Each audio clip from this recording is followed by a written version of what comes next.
নিরুদ্দেশ হয়ে যাওয়া মায়ের ছবি হাতে নিয়ে মাকে বাড়ি ফিরে আসার আর্জি 14 বছরের এক পুত্রের। স্বামীকে ছেড়ে এক পুত্র এবং কন্যা সন্তানকে নিয়ে নিরুদ্দেশ স্ত্রীর খোঁজ পেতে পুলিশের দ্বারস্থ স্বামীর পরিবার। ছবি হাতে মাকে বাড়িতে ফিরে আসার আর্জি জানাচ্ছে আর এক 14 বছরের পুত্র সন্তান। ঘটনা মোথাবাড়ি বিধানসভার অন্তর্গত উত্তর লক্ষ্মীপুর গ্রাম পঞ্চায়েতের চাঁদপুর গ্রামের। ঘটনাকে ঘিরে রীতিমতন চাঞ্চল্য ছড়িয়েছে এলাকা জুড়ে। অভিযোগ পেয়ে পুলিশ ঘটনার তদন্তে নেমেছে। হারিয়ে যাওয়া স্ত্রী এবং এক পুত্র সন্তান ও কন্যা সন্তানের খোঁজ চালাচ্ছে মোথাবাড়ি থানার পুলিশ। ঘটনার বিবরণে জানা গিয়েছে, মোথাবাড়ি থানার অন্তর্গত উত্তর লক্ষ্মীপুর চাঁদপুর গ্রামে গৃহবধূ সার্জিনা খাতুনের 17 বছর আগে বিয়ে হয় পিন্টু শেখের সঙ্গে। তাদের 2 পুত্র সন্তান ও এক কন্যা সন্তান রয়েছে। গত 19 তারিখ নিজের দিদিকে দেখতে যাওয়ার নাম করে সকাল 8টা নাগাদ 12 বছরের এক কন্যা সন্তান ও 10 বছরের এক পুত্র সন্তানকে নিয়ে বাড়ি থেকে বেরিয়ে যান গৃহবধূ সার্জিনা খাতুন। ওই গৃহবধূর বয়স আনুমানিক 26 বছর। তার স্বামী পিন্টু শেখ সেই সময় কাজের উদ্দেশ্যে ভিন রাজ্যে ছিলেন। পরিবারের লোক পিন্টু শেখকে ফোন করে জানায় তার স্ত্রী নিজের দিদিকে দেখতে যাওয়ার নাম করে বাড়ি থেকে বেরিয়ে বেপাত্তা হয়ে গিয়েছে। এখনো পর্যন্ত খোঁজ মেলেনি মহিলার। আর আমার আম্মাকে বলে গেছে কি আমি বোনের বাড়ি বেড়ে যাচ্ছি। বাড়ার পর সকালে আমি ফোন করলাম, ফোন রিসিভ করলো না। তারপরে আমি ছেড়ে দিলাম। রাত্রে ফোন করছি, ফোন কিন্তু সুইচ অফ হয়ে গেছে। কোনো খোঁজি নাই, কিছু নাই। গেলাম থানাটা করেছি। 2-3 দিন হয়ে গেল, এখন পর্যন্ত আসে না। তো কারোর সঙ্গে আপনার ওয়াইফের কোনো সম্পর্ক ছিল? না, ছিল না। ওর তো জানা নাই, বলতে পারবো না। কারোর প্রতি কোনো সন্দেহ রয়েছে? না, সন্দেহ নাই।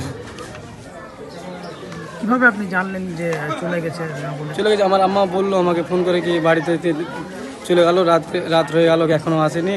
ফোন করে রিসিভ কর জানো। আমি ফোন করলাম, কোনো ফোন সুইচ অফ হয়ে গেছে। কি বলে বেরিয়েছে বাড়ি থেকে? বাড়িতে বলেছে আমার বোন আমার খারাপ আছে, আমার বড় দিদি মোথাবাড়িতে আসছে, আসার পর আমি চলে সাথে যাব, এইটুকু বলে গেছে।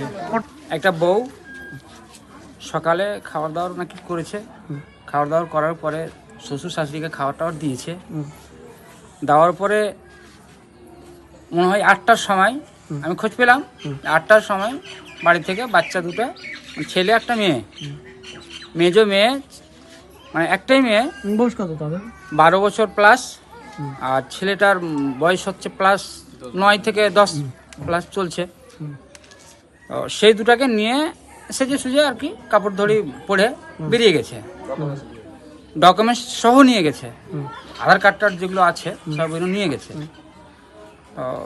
মেয়েটা যে গেছে সন্ধ্যার আগে আগে হয়তো ওই আমাকে যেটা বললো যে ওর দিদির বাড়ি যাচ্ছে, খুব খারাপ আছে। তো ওর দিদির বাড়ি থেকে সন্ধ্যা অবধি যখন আসলো না, তখন প্রশাসনের কাছে গিয়েছে। ইনার বাড়ির লোক সব প্রশাসনের কাছে গিয়ে প্রশাসনে এখন এটা সম্পূর্ণ কমপ্লিট করেছে কি না এটা বলতে পারছি না, কিন্তু এখন পর্যন্ত প্রশাসনের কোনো খোঁজ খাবারই নাই। এই নম্বর ধুঁড়াধাড়ি কোনখানে খুঁজবে কি খুঁজবে না, এটার কোনো আমরা নিরাপত্তাই পাচ্ছি না। কি অনুমান করছেন? কারোর সঙ্গে চলে গেছে, কিডন্যাপ হয়ে গেছে, কি অনুমান? আমার তো জ্ঞান হচ্ছে বোধহয় কোনো লোকই একে চালবাজি করে চিটিংবাজি করে নিয়ে গেছে। নিয়ে বোধহয় হয়তো কোথায় কোনো কিছু একটা বিক্রি করে দেবে বা হয়তো কোনো কিছু করে দেবে, না হলে বাচ্চা দুটো নিয়ে যায়। Bureau report, PB news. আপনার কি ফ্ল্যাট দরকার? চলে আসুন রয়্যাল কনস্ট্রাকশনে। এখানে সুলভ মূল্যে জমি জায়গা ক্রয় ও বিক্রয় করা হয়, অথবা জমি সংক্রান্ত কাগজপত্র সঠিকভাবে তৈরি করা হয়। পূর্ব বর্ধমানের একমাত্র প্রতিষ্ঠান, তার নাম রয়্যাল কনস্ট্রাকশন। আজই চলে আসুন। ঠিকানা পূর্ব Bardhaman hawkers market, room number 24, দ্বিতলে। যোগাযোগ করুন এই নম্বরে 9674700421 অথবা 8967838995। আর দেরি নয়, এখনই চলে আসুন রয়্যাল কনস্ট্রাকশনে।